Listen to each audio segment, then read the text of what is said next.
Disc joki Panda sudah mulai berani memberikan klarifikasi soal tudingan menghamili pemain film Erika Carlina. DJ Panda sempat tak terima disebut-sebut sebagai ayah biologis calon bayi yang tengah dikandung Erika Carlina. Bahkan DJ Panda sampai menutup kolom komentar Instagram pribadinya dan nampak diam. Namun kini DJ kelahiran 16 Mei 1998 ini memilih untuk memberikan klarifikasi lewat akunnya @djpandaofficial Senin 21 Juli 2025. Dalam pernyataannya, DJ Panda menceritakan awal kenal dengan Erika melalui live TikTok pada Juni 2024.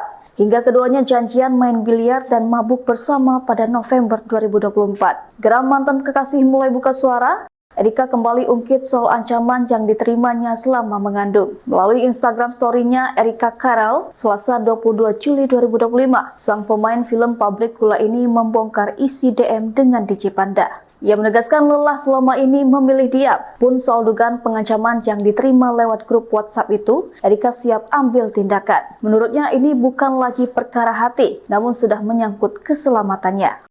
Download Tribun X sekarang, menghadirkan lokal menjadi Indonesia.